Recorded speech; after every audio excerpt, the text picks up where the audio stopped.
Opa, beleza? Aqui é o Shogun e bem-vindos a mais um vídeo. E tá, eu sei que vocês estão pensando, mas por que ele vai fazer um vídeo de um jogo de Harry Potter de Play 1? Simples, porque o canal é meu e eu falo do que eu quiser. Mas falando sério, é porque eu realmente adoro os jogos de Harry Potter do PlayStation 1 e, bem, ninguém fala deles e se falam é só por cima. Então eu decidi fazer um vídeo dedicado a eles. Sim, a eles. Levando em consideração que o segundo é quase uma atualização do primeiro, um vídeo para os dois é o suficiente. Então, bora! Primeiramente eu quero deixar claro que eu vou falar exclusivamente das versões de PlayStation 1, mas vale mencionar que foram feitas versões do mesmo jogo para PC, Mac, GBA, GBC, PlayStation 2 e GameCube, sendo que todas elas são completamente diferentes umas das outras, já que foram feitas por estúdios diferentes. E outra coisa, se tratando de uma resenha e não de uma review, esse vídeo contém spoilers, mas convenhamos, é Harry Potter, todos conhecemos a história e, pô, é um jogo de mais de 20 anos também, né? Tendo esclarecido isso, posso começar. Harry Potter e a Pedra Filosofal é um jogo de aventura e plataforma lançado em 16 de novembro de 2001, mesmo dia da estreia do filme nos Estados Unidos, e cerca de 2 semanas depois da estreia em Londres. O estúdio que desenvolveu a versão de PlayStation 1 foi a Argonaut Games e foi distribuído pela EA Games, que detinha os direitos dos jogos de Harry Potter até a fundação da Portkey Games. E, bom, o enredo do game segue o livro e filme, então é a história que todos nós conhecemos. Um bebê é deixado na porta da casa dos tios porque seus pais foram assassinados. 11 anos depois, ele descobre que é um bruxo e que tem um bruxão das trevas querendo matar ele.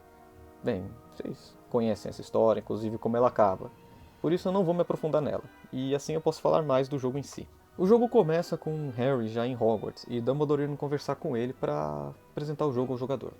E nesse primeiro momento a gente já pode ver a beleza gráfica do jogo, que de beleza não tem nada. Bom, sinceramente, eu sou meio dividido com os gráficos dele. Eles são muito competentes para um jogo totalmente em 3D, mas nossa, são muito esquisitos.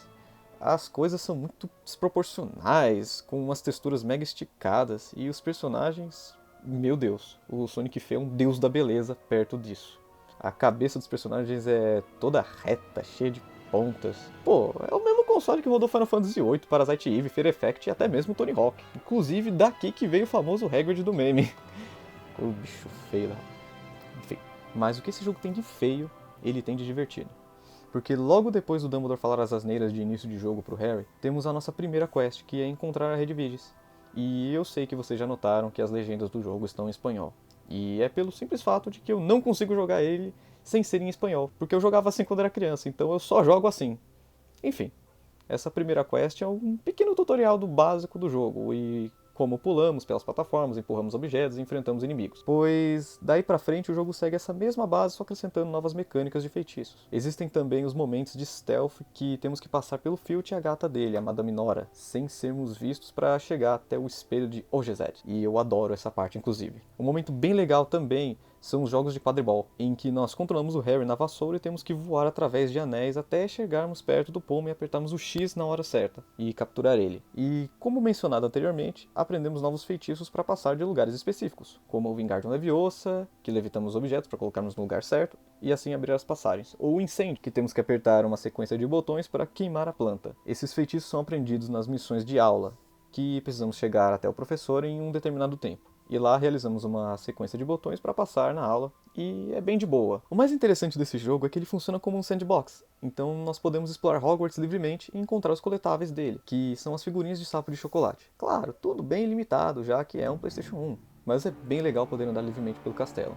E uma curiosidade bem bacana é que cada uma das cartas foi escrita pela própria J.K. Rowling, então todas elas são canônicas. Durante o game a gente vai se deparar com alguns chefes, e é bem interessante que alguns deles têm mecânicas únicas, como jogar bombinhas no Draco, esperar o tempo acabar com o trasgo das masmorras, e até jogar um feitiço através do espelho na batalha final contra o Professor Quirrell. E uma última coisa sobre o gameplay que vale ressaltar é que ele tem vários momentos que são baseados nos livros. Então existe, por exemplo, o desafio do trasgo e das poções para proteger a Pedra Filosofal no final. Claro, todos eles adaptados para o jogo. Esse momento do final ele é bem interessante, inclusive, porque ele varia bastante o gameplay em cada desafio. E antes de falar sobre as mudanças que Câmara Secreta implementou, eu queria ressaltar a trilha desses jogos.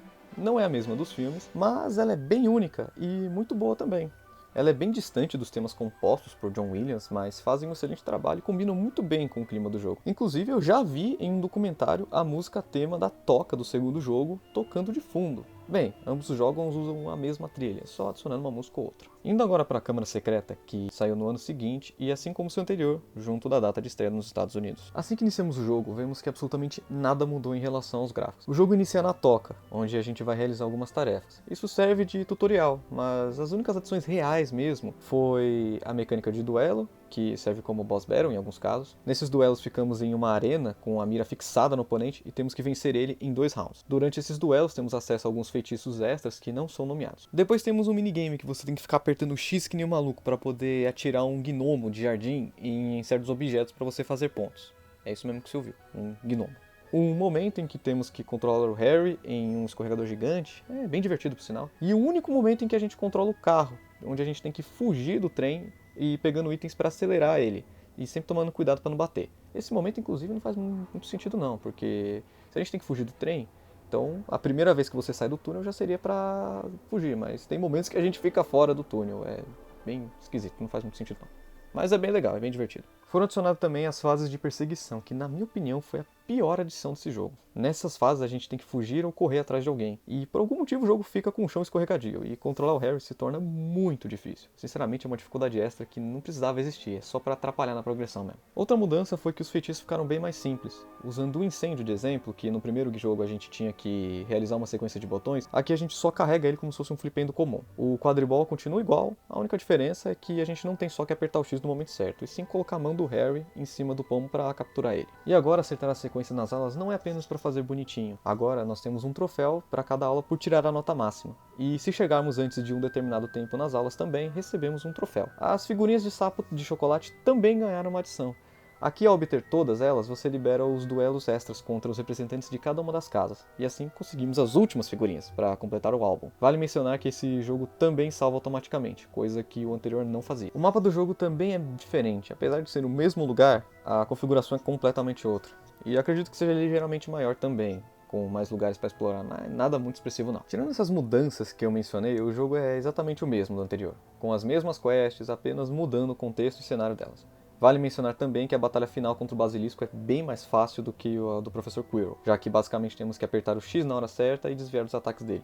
Diferente do Quirrell, que tínhamos que derrubar as colunas do cenário nele no primeiro momento e depois acertá-lo através do espelho no lugar certo. Olha, honestamente eu considero essas as melhores versões desses jogos, já contando com as versões de sexta geração que foram lançadas posteriormente. São muito mais diretos ao ponto e criativos, dado as limitações do console. Ele usa bem o que tinha disponível sem ficar maçante ou simples demais.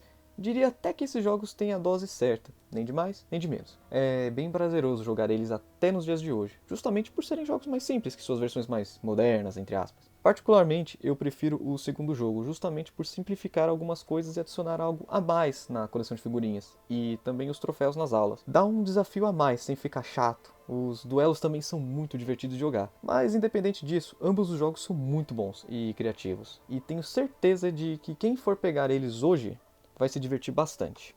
Bem, essa foi a minha resenha dos jogos de PlayStation 1 de Harry Potter. Espero que tenham gostado. Sem mais nada a dizer, eu sou o Shogun e até mais.